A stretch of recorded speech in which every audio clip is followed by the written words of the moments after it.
Welcome back to the Old West Tales, where every story whispers secrets of love, heartbreak, and redemption. If you're new here, don't forget to subscribe. Drop your location in the comments. I'm curious which part of the world my viewers are from. Sit back and let me take you on a journey that might just melt your heart tonight.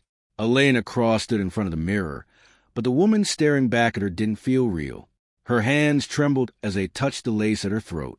White silk, orange blossoms, a bride's crown meant for joy, yet her chest felt tight, like something inside her was slowly being crushed.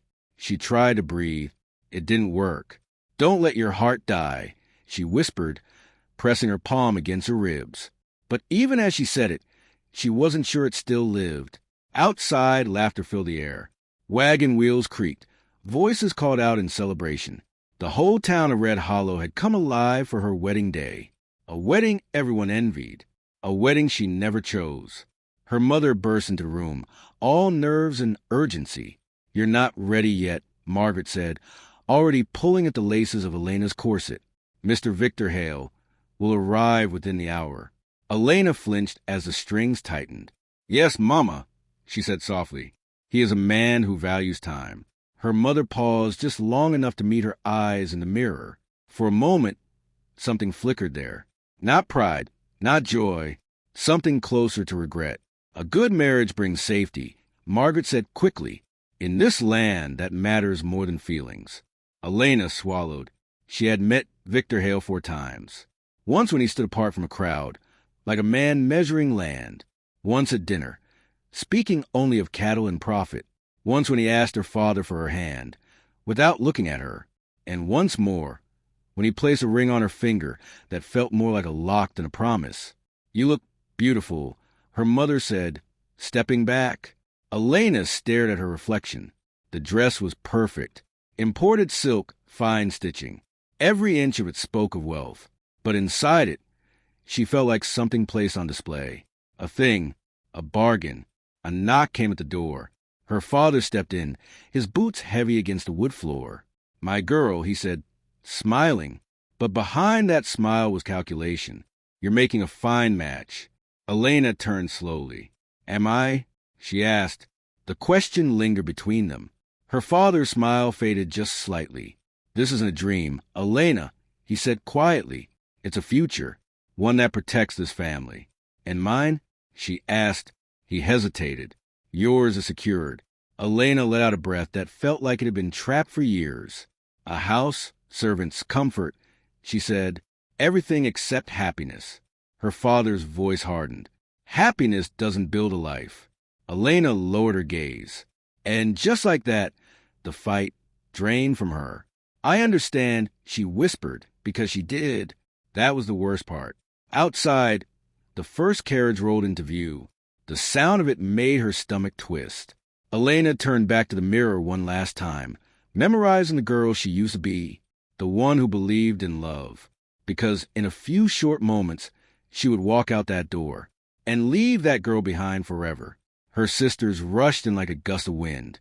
Lily came first, bright-eyed and breathless, her cheeks flushed with excitement. Behind her was Anna, quieter but just as eager, her hands already reaching to smooth Elena's veil. "They're here," Lily whispered, barely containing her joy.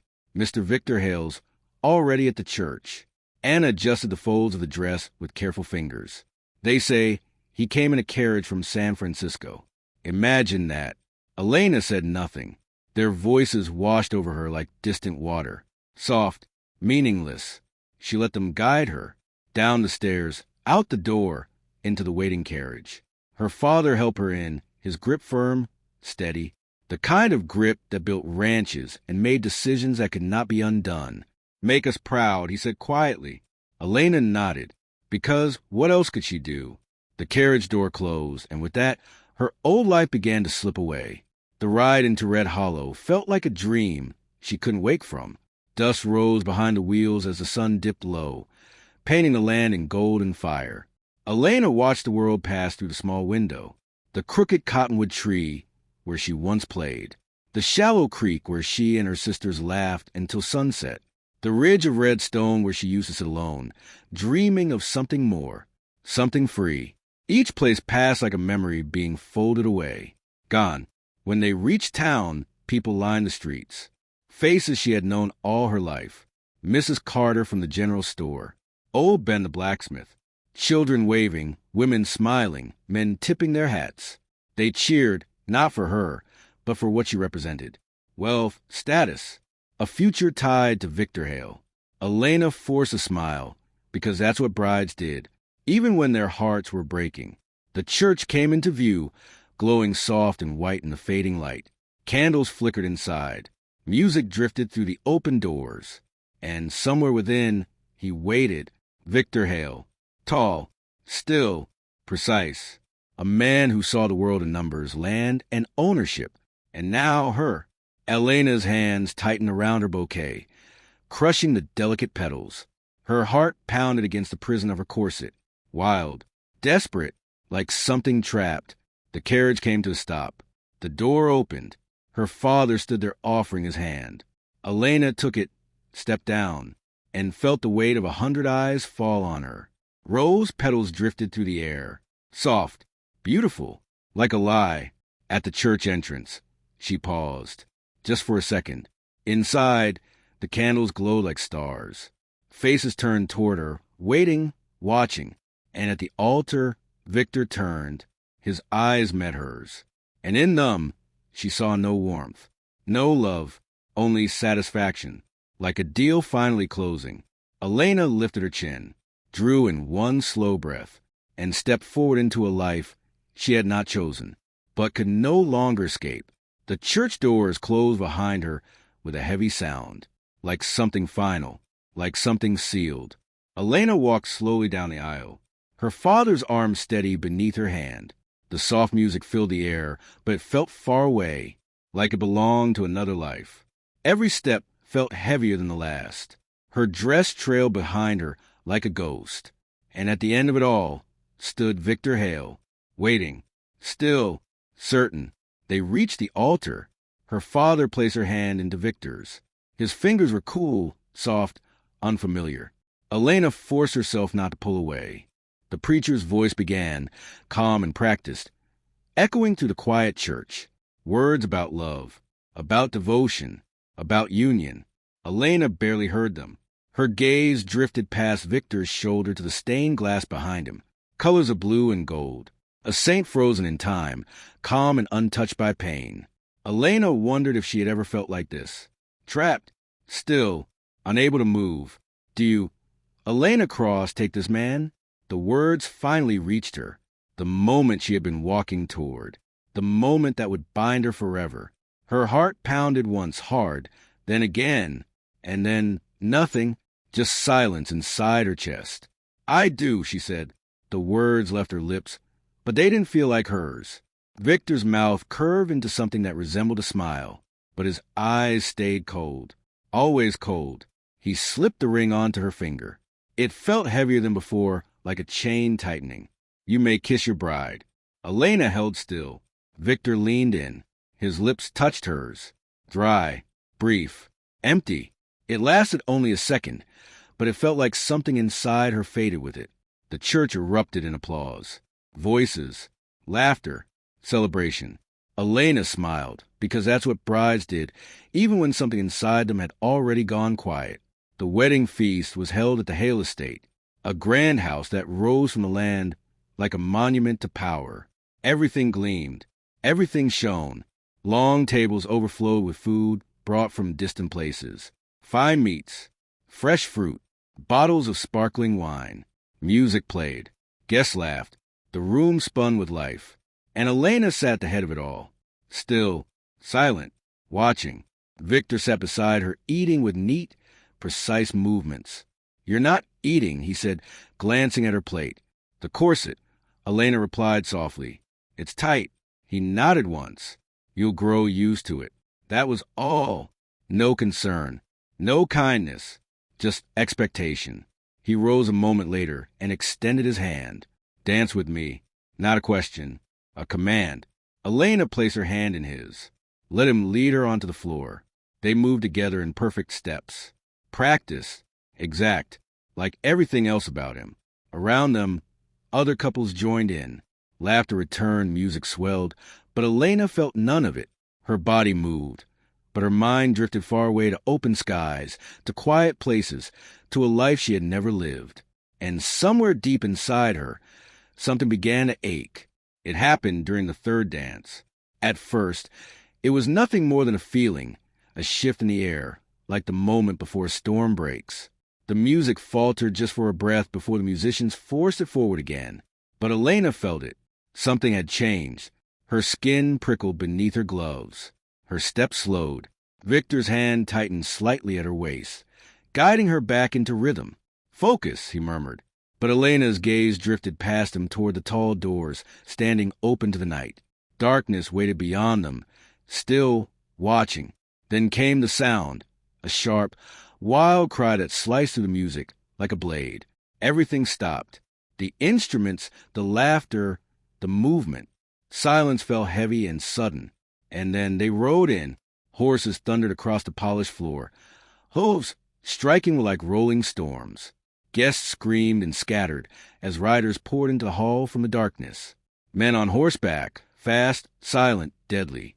Elena's breath caught in her throat. Apache warriors. They moved like shadows come to life, spreading through the room with weapons ready, but not yet raised. And at their head was him. He rode a paint horse that seemed as wild as the night itself. Tall, broad-shouldered. His long, dark hair moved with the motion of the ride. And his eyes, they burned, not with chaos, but with purpose. He dismounted in one smooth motion, landing without a sound. The room held its breath. "Nobody move," he said. His voice was calm, clear, commanding. Even in another tongue, it carried power. Victor stepped forward at once, pulling Elena behind him. "How dare you?" The man's gaze snapped to him, and Victor fell silent. Just like that, the Apache leader turned his eyes again, this time to Elena. Something shifted in his expression. Recognition. Certainty. "You," he said, pointing at her. "White dress woman, you come with us." A murmur rippled through the room. Victor's grip tightened on Elena's arm. "Absolutely not," he snapped. "She is my wife. Mine." The Apache chief's lips curved into something dangerous. "Your wife?" he said softly. "This woman who stands like a ghost in silk?" Elena's breath caught. He took a step closer, and though everything in her told her to turn away, she couldn't. "She was promised before your gold changed her father's heart," he continued. "That's a lie," her father shouted, pushing forward. "We have contracts, legal paper." "Means nothing to the earth," the chief said sharply. Then his voice softened again as he looked at Elena. 3 moons ago, you saved my brother." Elena's heart skipped. "The canyon, the boy, the snake bite. I remember," she whispered. "He lives because of you," the chief said. "By our law. You became part of our people, ours to protect." Victor's face darkened with rage. "This is nonsense. She belongs to me." The chief's eyes hardened. "Then we take her by older law." He stepped closer, close enough now that Elena could feel something shift deep inside her chest. Not fear, something else. "You saved life," he said quietly. "Now I save yours." And for the first time that night, Elena felt her heart beat again. No, the word left Elena before she could stop it. Her voice shook. Her hands trembled. But something inside her refused to stay silent. Victor's grip tightened painfully around her arm. "You're not going anywhere," he snapped. "Sheriff, do your duty." The sheriff stepped forward, uncertain, caught between law and fear. "Now see here." Everything broke at once. A war cry split the air. Guests screamed and scattered. Chairs overturned. Glass shattered. Victor released Elena only to reach for a decorative sword on the wall, pulling it free with shaking hands. The Apache warriors moved instantly, swift, controlled, ready. And in the chaos, strong arms wrapped around Elena. She gasped as she was pulled back, no warning. Her dress tangled around her legs as she struggled. "Let me go." "I cannot," the chief said close to her ear. His voice was calm, steady, as if the storm around them didn't touch him at all. "You wear the dress of death," he murmured. "Not marriage." Elena froze. His words cut deeper than anything said that night. "I see it in your eyes," he continued, "like a deer caught in a trap." A gunshot cracked. The sound echoed through the hall. Someone had found a weapon. Elena's heart raced. Her mother was screaming her name. Her father was shouting. Victor's voice roared in fury behind them. Everything blurred. "Choose," the chief said, tightening his hold. "Stay and die slowly or ride and live." The words hit her like lightning. For one single moment, everything became clear. The life behind her, the cage, the unknown. Her breath came fast. Her mind screamed, but her heart knew. The chief lifted her effortlessly, ignoring her heavy dress, and placed her onto his horse. Before she could think, before she could change her mind, he mounted behind her. His arm came around her waist, strong and certain. "My family," she gasped. "They will not be harmed," he said. "We fight chains, not the innocent." Another gunshot rang out. The warriors were already moving, mounting, turning, ready. "Hold tight," he said. "We ride fast." Elena didn't remember deciding, but her hands moved, gripping the saddle, gripping his arm, holding on. The horse surged forward, bursting through the doors into the night. Cold air struck her face, sharp, clean, free. Behind her, the hall dissolved into chaos. Voices shouting, men yelling, Victor screaming orders, her mother crying, her father calling her name. And someone shouted loud enough to carry into the night, "The bride's been taken. The wedding night isn't her husband's." The words echoed behind them, but Elena didn't look back. Her veil tore free in the wind, drifting behind like something shed and forgotten. The town lights faded. The night opened wide, endless, dark, alive. Around them, the warriors rode like shadows, their horses moving as one. The rhythm of hooves thundered beneath her. The chief's arm remained steady around her waist. His heartbeat slow, strong, certain. Nothing like the frantic storm inside her chest. For the first time that day, Elena breathed deep, full, real. And somewhere beneath the fear, something stirred, something wild, something she had buried long ago. It felt dangerous. It felt impossible. It felt like hope. The desert swallowed them whole. Elena had never known darkness like this. In town, there were always lamps, windows glowing, some small sign of life. But out here, there was nothing. Only starlight and the endless stretch of land beneath it. The horse ran hard beneath her. Wind tore at her hair. Her dress tangled around her legs, heavy and useless now. It no longer felt beautiful. It felt like a burden. The chief noticed, without a word. He reached down, pulled a knife from his belt, and sliced through the long, trailing silk. Elena gasped as the fabric fell away, yards of it, drifting into the dark like something being shed. "Your dress fights the journey," he said simply. She looked down. What remained was torn, ruined, unrecognizable, just like the life she had left behind. Behind them, lights flickered in the distance. Torches, lanterns, moving fast. The sound of pursuit carried on the wind. Dogs barking, men shouting, horses pounding the ground. Victor's voice rose above it all, angry, sharp, full of promise and threat. Elena's stomach twisted. "They're coming," she whispered. "They will always come," the chief replied. "The question is, will they catch us?" He spoke in another language to the riders ahead. They answered quickly. Then he leaned closer to her. "We ride for Broken Spine Canyon. They will not follow in darkness." Elena's breath caught. She knew that place. Everyone did. A maze of narrow cliffs and twisting paths where even experienced riders lost their way. And sometimes their lives.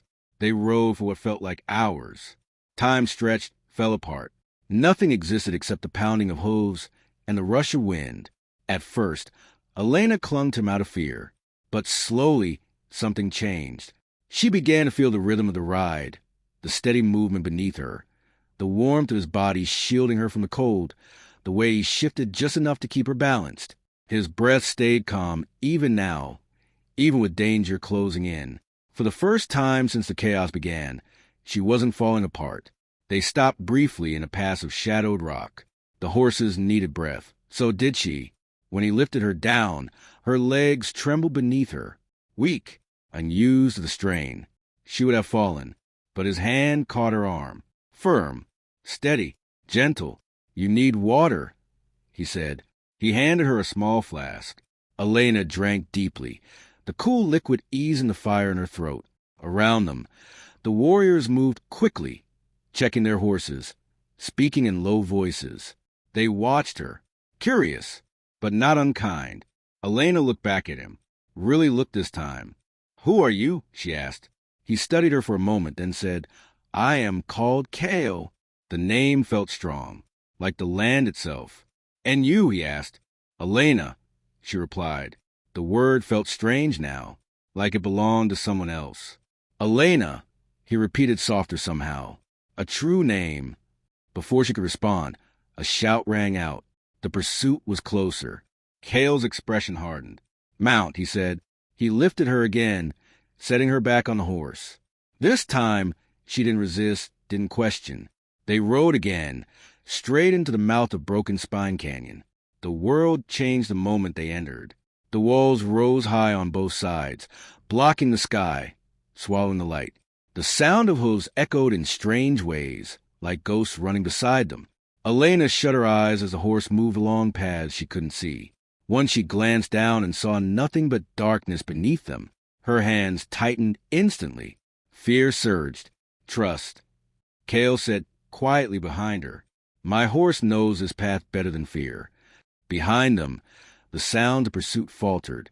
Men shouting, horses panicking, someone cursing. They had reached the edge and they were afraid. Elena realized something then. The men chasing her had power, guns, law, numbers. But here, in this place, none of that mattered. Only courage did. And for the first time, she wondered if she had any.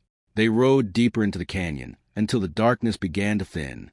The narrow walls slowly opened, and the sky returned. Stars stretched wide above them again. The air felt lighter, safer. The horses slowed at last, their breath heavy, their bodies glistening with sweat. Elena let out a long breath. She didn't realize she'd been holding. "We're clear," one of the riders called. A few quiet cheers followed. Nothing loud, just relief. Kale guided his horse onto a flat stretch of ground high above the canyon. The others followed, forming a loose circle as they came to a stop. When he lifted Elena down this time, her legs still trembled, but she stayed standing, barely. "You did well," he said. Elena let out a small, breathless laugh. "I was too scared to do anything else." He smiled faintly. Fear and courage often walk together. They made camp quickly. A small fire flickered low, hidden between rocks. The men moved with quiet skill, as if every action had been learned from a lifetime of survival. One of them returned with a rabbit. Another brought water. Within minutes, food was cooking. Elena sat apart, pulling the torn remains of her dress around her. It no longer resembled anything a bride would wear, just scraps of silk, ruined, like everything she had been that morning. Kale approached, carrying something in his hands. "You cannot travel far like this," he said, glancing at her dress. He placed a small bundle beside her. "These belong to my sister. She is married now and left them behind." Elena hesitated. Slowly, she opened the bundle. Soft deerskin, a simple skirt, a tunic with delicate beadwork, leggings, moccasins. Elena stared at them. She understood what it meant. To wear these was to step into another world. "I can't," she said quietly. "My family, my name." Kale's voice was calm but firm. "Your family sold you for land and gold." The word struck deep. "And your name," he continued. "By now, they're already speaking it in every town. The bride taken from her wedding night." Elena looked down at her hands. He wasn't wrong. Nothing she returned to would ever be the same. He knelt slightly, his voice softer now. "What matters is not what they say. What matters is whether you survive." Silence stretched between them. Elena reached up slowly and touched the ring on her finger. It gleamed faintly in the firelight, heavy, cold, a symbol of everything she had just left behind. For a moment, she held it there, thinking, remembering. Then she pulled it off, her breath caught, and without giving herself time to hesitate, She threw it hard into the darkness. It vanished without a sound. Gone. Just like that. Elena looked back at Cale, her voice steadier now. Show me where I can change. The deerskin felt strange against her skin at first. Too soft, too free. No corset. No weight. No pressure holding her in place. She could breathe. Really breathe. When she stepped back into the firelight, the men looked up. One of them said something that made the others chuckle. Cale translated, a hint of amusement in his voice. He says, "You no longer look like a ghost." Elena almost smiled. "Then what do I look like?" Cale met her eyes, like someone who might survive. They shared the food in quiet. Simple, warm, better than anything she had tasted that day. Exhaustion crept in slowly. Heavy, unavoidable. Cale spread a blanket for her near the fire. "Sleep," he said. "Tomorrow we ride again." Elena lay down, using the torn silk of her dress as a pillow. Above her, the stars stretched endlessly, wild, free, just like this place. "Cale," she said softly. "Yes." "The boy I saved, what was his name?" "Kuro," he replied. "Little eagle." Elena closed her eyes. "He lived," she whispered. "He lived because of you." A small silence followed. Then sleep finally came, and for the first time in a long while, Elena had made a choice that was truly her own. It terrified her. It freed her. And somewhere deep inside, it began to change her. Dawn came softly. Light spilled over the canyon walls, painting the rocks in shades of gold and rose. Elena opened her eyes slowly, unsure for a moment where she was. Then she felt it, the open air, the freedom in her chest. And she remembered. They rode at first light. The path wound downward through narrow trails until the land began to open. Elena followed the rhythm of the horse more easily now, her body adjusting to the movement. When they reached the ridge, she stopped breathing. Below them, hidden deep within the land, was a valley alive. Smoke curled gently into the morning sky. Small dwellings rested among cottonwood trees. Children ran between them, their laughter carrying up the slope. Women worked near fires. Men tended horses along the edges. It wasn't a camp. It was a home. "Your people," Elena whispered. Cale nodded. "My people." As they descended, heads turned, voices rose. The entire valley seemed to come alive at their arrival. Children ran beside the horses, curious and excited. Women stepped forward, shading their eyes in the sun. Men stood watchful, alert. Elena felt every gaze on her. She knew what she must look like. A white woman wearing their clothing, riding beside their chief. But something surprised her. Cale had not placed her across the horse, like a prize. He had seated her upright, with dignity, respect. That mattered more than she expected. They stopped near the center of the village. A woman stepped forward, older, strong. Her face carried the same sharp features as Cale's, but her eyes were deeper, wiser. She spoke quickly in their language, her tone firm. "My mother," Cale said. "Her name is Sarah." The woman studied Elena closely. Then a boy burst through the crowd. Elena gasped. She knew him instantly. The same eyes, the same spirit, just stronger now. "It's her," the boy cried. "It's the woman who saved me." Before Elena could react, he threw his arms around her, holding tight. Her breath caught in her chest. Sarah's expression changed, softened. Other women stepped closer, touching Elena's hands, speaking in voices filled with emotion she didn't need to understand. "You gave my son back his life," Sarah said slowly in careful English. Elena shook her head. "I only helped." "Not only," Sarah said firmly. "Others saw him. They rode away. You stayed." The truth of it settled deep inside Elena. She hadn't thought of it as anything special, but here it meant everything. The crowd parted again. An old man stepped forward leaning on a carved stick. His presence silenced the others. He spoke in a low voice. Cale listened, then looked at Elena. "He says the spirit spoke of you," he translated. "A woman between worlds." Elena blinked. "I don't understand." The old man smiled gently. "He gives you a name." Cale said. Elena held her breath. "Itani." She repeated it softly. Itani. It means new beginning. Something inside her shifted. Deep, quiet, but real. The women led her away to a small shelter prepared for her. They brought warm water, clean cloth, food, always food. Elena sat there overwhelmed, not a prisoner, not a guest, something else. Sarah stayed beside her. When a child dies, she said slowly, a mother dies inside too. You brought my son back, so you brought me back. Elena's eyes filled. I didn't know. Now you know, Sarah said. Elena looked around at the hands helping her, at the quiet kindness, at the life moving all around her.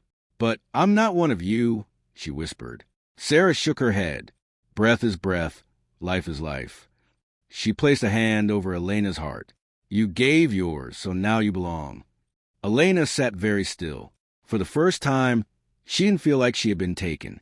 She felt like she had arrived. The camp settled into a rhythm as the day passed. Elena moved slowly at first, unsure where she belonged, but the women drew her in without force, showing her simple tasks with quiet patience. Grinding corn, tending fire, sorting herbs. Their hands moved quickly, skillfully, while their voices rose and fell in soft conversation. Elena tried to follow, tried to learn, and little by little she did. By afternoon, the weight in her chest had changed. It was still there, but it no longer felt like suffocation. It felt like something shifting, opening. A woman named Nero worked beside her, guiding her hands as they crushed grain. Your husband will come, Nero said carefully. Elena stilled. The word still struck her. Husband. I know, she said. Men like him do not let go, Nero continued. They return with anger. Elena's hand slowed on the stone. He'll bring men guns. You will go back? Nero asked. The question hung in the air. Simple, but heavier than anything Elena had faced yet. She opened her mouth, then closed it again. I should, she said finally. My family, my duty, everything I was raised to believe. But even as she said it, it didn't feel true. She looked down at her hands. Dusty, working, free.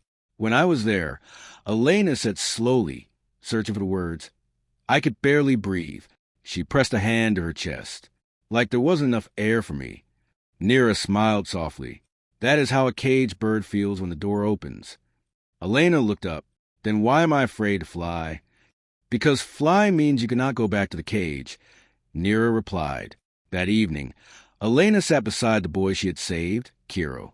He stayed close to her, full of energy, full of questions. You really pulled the poison out? He asked wide-eyed. Elena nodded. My grandmother taught me. Were you scared? Elena thought back to that moment.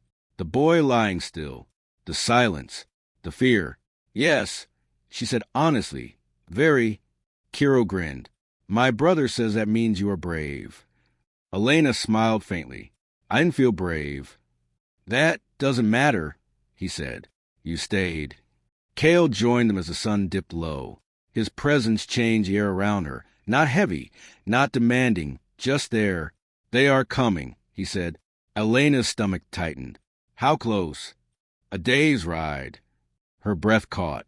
So soon? He nodded. They bring many men and soldiers. Elena closed her eyes briefly. This was no longer just about her. It was bigger now, more dangerous. Will you send me back? She asked quietly. Kale didn't answer right away. Instead, he asked, Do you want to go? Elena looked at him, at the firelight dancing across his face, at the steadiness in his eyes. I don't know, she whispered. The truth, raw, uncertain. If you stay, he said, there will be fighting. Elena's chest tightened. People will die because of me. People die every day, Kale replied. The question is, what do they die for? Elena shook her head. That's not the same. He leaned closer, his voice quiet but firm. Your husband fights for ownership. He paused. We fight for your choice. The words settled deep, heavy, unavoidable. That night, Elena lay awake beneath the open sky. The sounds of the camp drifted around her, soft, peaceful, but her mind wouldn't rest. She thought of her father, her mother, her sisters, the life she had left behind, the shame they must feel, the questions they must face. Guilt twisted inside her, but beneath it, something else remained, a quiet, steady feeling, like the first breath after being held under water too long. Elena stared at the stars, and for the first time, she wondered if she could truly choose her own life, or if the past would always come for her. The dust cloud appeared before the men did. Elena stood on the ridge beside Cale, her eyes fixed on the horizon as the line of riders slowly took shape, dark figures moving fast. Too many to count at first glance. Her breath tightened. "They've come," she said quietly. Cale nodded. 40, maybe more. A scout climbed up beside them, breathing hard. "The sheriff is with them," he said. "And soldiers." Cale's jaw tightened. That changed things. This was no longer just a husband chasing his bride. Now it was law, power, force. Elena felt the weight of it settle over her. "He won't stop," she whispered. "Not now." Cale didn't answer. He didn't need to. She already knew. The camp moved quickly. Women gathered children. Supplies were packed. Voices stayed low, controlled. But beneath it all, there was tension. Sharp, ready to break. Cale gave orders with quiet authority. "Move the families deeper into the canyon," he said. "We meet them at Raven's Edge." Elena turned to him. "No." The word surprised even her. He looked at her. "What do you mean?" "No more running," she said, her voice steadier now. "This started because of me." His eyes hardened. "You think walking to them will stop what's coming?" "I think it might," she said, "or at least slow it." Cale stepped closer. "You trust words to stop bullets?" Elena held his gaze. "I trust them enough to try before people die." Silence stretched between them. Heavy. Then he spoke. "They do not come for peace." "I know," she said, "but if I don't try, I'll carry that with me forever." The meeting was set for dawn, a place both sides knew. Flat rock rising from the land like a stage. Neutral ground, or as close to it as such a thing could be. Elena barely slept that night. Her thoughts circled endlessly. Every path led to loss. Every choice carried weight. Before sunrise, Sarah came to her holding a folded bundle. "You cannot meet him like this," she said. Elena looked down at her clothing. "I know. You are not his bride," Sarah continued, "but you are not fully ours yet, either." She handed her the bundle. Inside was a simple dress. Blue, plain, strong. "Between worlds," Sarah said. Elena's fingers brushed the fabric. It felt right in a way she couldn't explain. "Thank you," she whispered. Sarah studied her, then said something that made Elena's heart stop. "My son did not take you only because of debt." Elena looked up. "What do you mean?" "He saw you before," Sarah said. "From the hills. He watched your home. Watched you." Elena's breath caught. "He saw your spirit," Sarah continued. "Not broken, just trapped." Silence filled the space between them. "He could not leave you there," she said softly. Elena's heart began to race. Not from fear, from something deeper. At dawn, Elena rode out. The blue dress moved softly in the wind. Cale at her side, 2 warriors behind them. The sky stretched wide and pale above. The land quiet, waiting. They reached the rock first. The world felt still, like it was holding its breath. Then the riders appeared, right on time. Victor at the front, straight, precise, unyielding. And beside him, her father. Elena's chest tightened. The past had come for her. And now, there would be no more running. Victor dismounted first.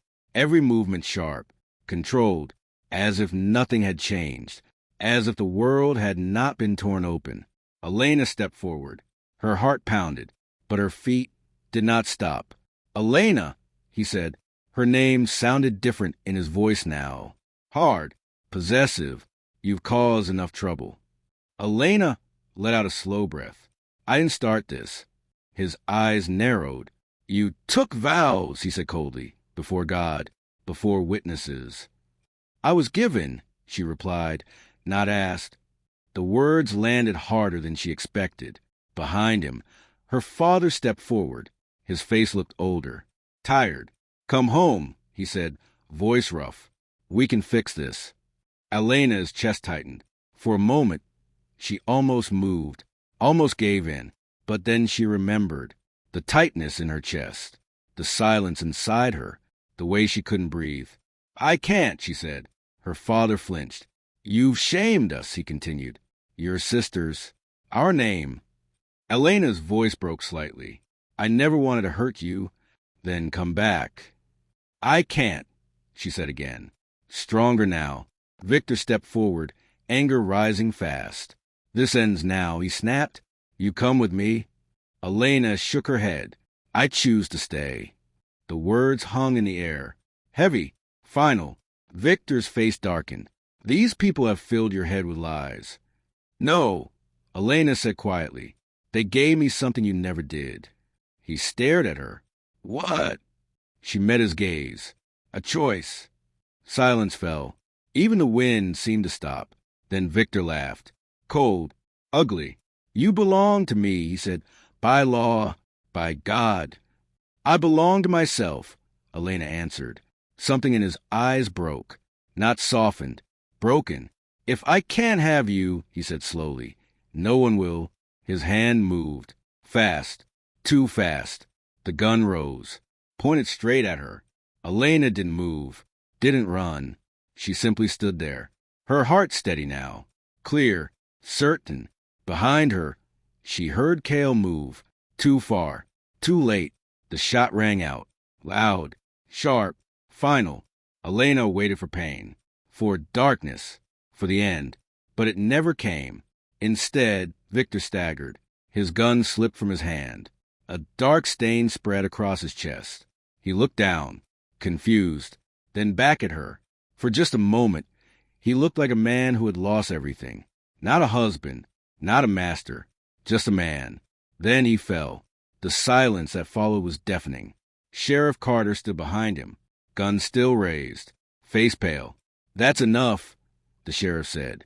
No more dying for one man's pride. The men behind Victor shifted, uncertain. Then slowly they began to step back. The fight drained out of them. With their leader gone, there was nothing left to fight for. Elena stood frozen, staring at the body, waiting to feel something. Grief, relief, anything. But all she felt was empty, a space where something had ended, and something else had not yet begun. She walked forward slowly, knelt beside him, closed his eyes. You never understood, she whispered. Love isn't something you can own. She removed the ring from her chain, placed it on his chest, then stood, turning away. For good. Cale stepped beside her. You are free, he said quietly. Elena looked out over the canyon, at the dust, the silence, the cost. Am I? She asked. He studied her. That is for you to decide. Elena took a long breath, deep, full, like the first real breath of her life. Then she turned to him. I choose you. The words were soft, but unshakable. I choose this life, she continued, even if it's hard, even if it's uncertain. Cale's face changed. Something warm, something real. He reached for her, and this time she stepped closer, not out of fear, not out of confusion, but because she wanted to. And for the first time, the choice was truly hers. They left before the sun set. The canyon still held the echoes of what had happened, and no one wanted to linger where blood had been spilled. Elena rode beside Cale, not as a captive, not as a guest, but as something new, something chosen. Behind them, the valley faded into shadow. Ahead, only open land. Unknown, uncertain, free. They traveled by night, rested by day. The rhythm of survival settled into Elena's bones. Her hands grew rough, her body stronger. Each mile carried her further from the life she once knew, and closer to the one she had chosen. On the 8th day, they crossed into new land.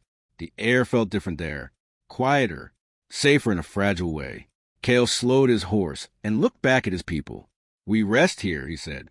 Relief moved through the group like a quiet wave. For the first time in days, they stopped without fear. The canyon they reached was deep and wide, carved by time and wind. Water flowed nearby. Trees offered shade. It was not a home, but it could become one. Elena dismounted slowly. Her legs no longer trembled. She stood steady now, grounded. Sarah approached her with a small smile. "You walk like one of us now," she said. Elena glanced down at her feet, dust-covered, strong. "Maybe I am learning," she replied. The days that followed were filled with work. Elena learned to build shelter, to cook over open fire, to listen to the land. The women guided her, patient, kind, and though she stumbled, she did not give up, because this time, the life she was building was hers. Cale found her one evening at the edge of the canyon, watching the sunset. "You are quiet," he said. Elena smiled faintly. "I'm thinking of what I lost." She shook her head. "Of what I found." He stepped closer, close enough that she could feel the warmth of him beside her. "This life will not be easy," he said. "I know. There will be danger. I know. There may be days you wish for the safety you left behind." Elena turned to him, her eyes steady. "I don't want safety if it means I can't breathe." Silence passed between them, soft, understanding. Then she reached for his hand, not because she had to, because she wanted to. That night, beneath a sky filled with endless stars, they stood together before the fire. No church, no contracts, no gold, only choice, only truth. The people gathered around them, quiet, respectful. Cale took her hands, his voice low. "You walk beside me, not behind me." Elena felt her chest rise with something deeper than fear, deeper than doubt. "I walk beside you," she said, "and I stay because I choose to." The words settled into the night, strong, unbreakable. Later, as the fire burned low and the world grew quiet, Elena lay beside him beneath the open sky. No walls, no cages, no expectations pressing down on her chest. Only the sound of the wind, the steady beat of his heart, and the feeling of something she had never truly known before. Peace. She looked up at the stars. Endless, free, and for the first time in her life, she felt the same. Far behind them, the old life faded into memory, the name she had once carried, the future that had once been chosen for her. All of it gone. Ahead lay a path she would have to walk with courage, with strength, with love, but it would be her path, her choice, her life, and that made all the difference. Asterisk. If this tale stirred your heart, don't forget to like, share, and subscribe to Tales from the Frontier, where history rides the frontier. Courage is tested and love refuses to die. Until the next tale, ride on, partner.